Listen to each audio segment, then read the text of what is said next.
మనం ముందుకు పోలేకపోతున్నాం. ఈ కంప్లైంట్లు చెత్తంతా తీసిపడేయండి బూట్ క్యాంప్ ద్వారా. ఒకటే, గెలవాలి గెలవాలి గెలవాలి, గెలిచి తీరాలి. డిసైడ్.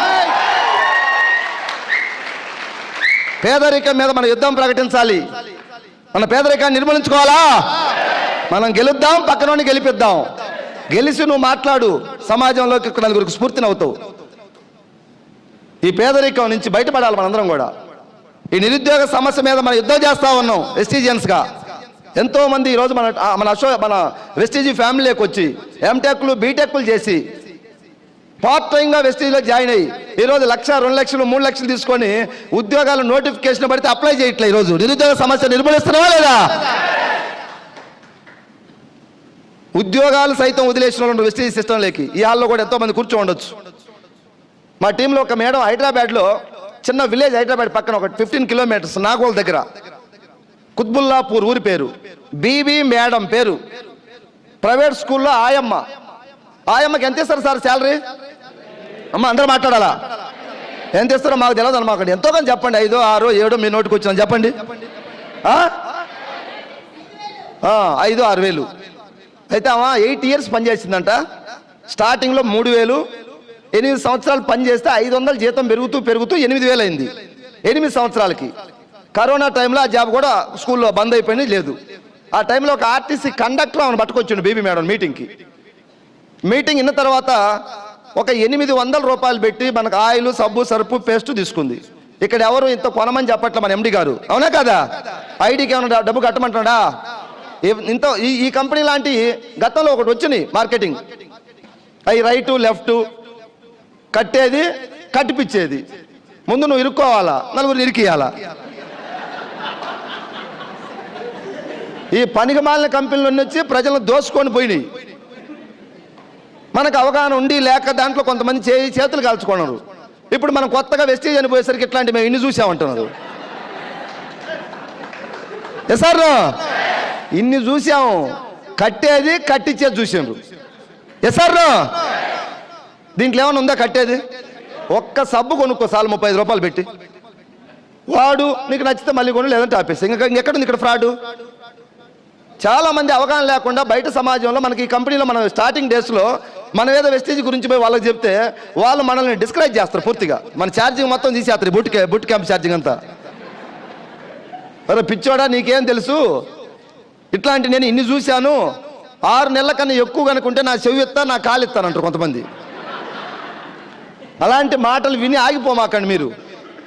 నేను స్టార్టింగ్ స్టేజీలో డిస్ట్రిబ్యూటర్గా ఉన్నప్పుడు ఒక 2-3 మీటింగ్స్కి వచ్చిన, ఇక్కడికి వస్తే మనకు ఎందుకో తెలియదు కానీ మన ఇంటికలు మొత్తం నిలబడతాయి, లేచి రోమాలు, బూస్ బంప్స్ వస్తాయి. అక్కడికి పోతే ఏమవుతుంది సార్? మనకు తగిలిన వాళ్ళు ముదురు తగులుతారు. వాళ్ళు ఏ విధంగా ఒక విధంగా నేను డిస్క్రైబ్ చేస్తారు అంతే. నీ మాటలతో అయ్యా నాయన లేచి నిలబడుతున్నారు, తిరుగుతున్నారు. ఎవరో తిరిగితే ఇక్కడ ఈ డ్యాన్స్ మీదకి వచ్చి డ్యాన్స్ చేయాల్సి వస్తుంది లేస్తే. ప్లీజ్, వైట్ షర్ట్ ఇంకా తిరుగుతానే ఉన్నాడు.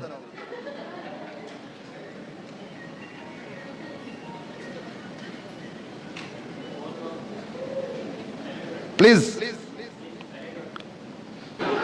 దయచేసి అందరూ ఇవన్నీ చిన్న చిన్న మిస్టేక్స్ చేస్తున్నాయి, మనం అవి మార్చుకున్నాం, అవునా కాదా?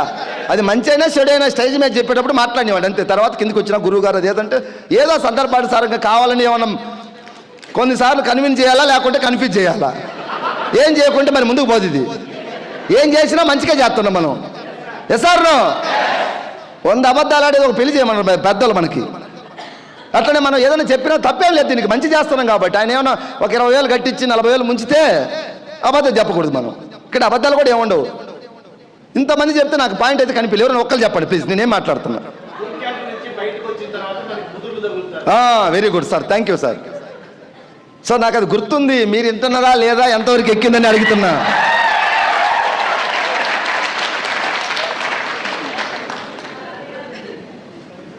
బూట్ క్యాంప్ నుంచి బయటకు వచ్చి నాకు ముదురులు తగులుతారా లేరా? ఆ ముదురులు ఏం మాట్లాడతారంటే ఇది 6 నెలలకు గ్యారెంటీకి పోతుంటారు, గట్టిగా చెప్తారు వాళ్ళు.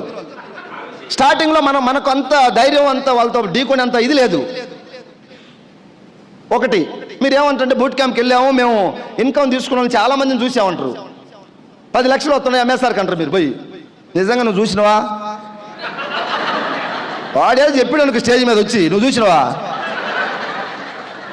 లేదు నువ్వు కొంచెం ధైర్యవంతుడే, లేదు నేను చూశాను, నాకు స్టేటస్ చూపించండు, లేకుంటే బ్యాంక్ స్టేట్మెంట్ చూపించండు, గట్టిగా మాట్లాడితే ఏమంటారు తెలుసా? మళ్ళీ ముందు జాయిన్ అవ్వబట్టి వచ్చినాయి నీకు వస్తాయా?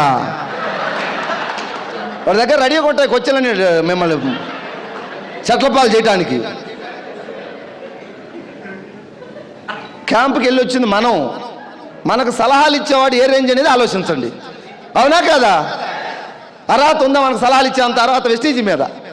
అదర్ కావచ్చు, ఆయన ప్రొఫెషనల్ కావచ్చు, లేకుంటే ఇంకేమైనా ఆయన రంగంలో ఆయన గొప్ప కావచ్చు. ఈ రంగంలో మనకు అంతో కొంత నాలెడ్జ్ ఉంది. మీకు ఏదన్నా డౌట్ వస్తే మీ అప్లైన్ అడగండి. నిజంగా సార్ వాళ్ళకి 10 lakhs వస్తున్నాయా లేవా అడగండి. బ్యాంక్ స్టేట్మెంట్లు ఉన్నాయి పంపిద్దాం, TDS కడుతున్నాం పంపిద్దాం. దయచేసి మీకు కూడా ఇలాంటి వాళ్ళు తగులుతారు. ఎక్కడ తగులుతారు తెలుసా? బయట ఎక్కడో కాదు, మన ఇంట్లోనే తగులుతారు, గుర్తుపెట్టుకోండి.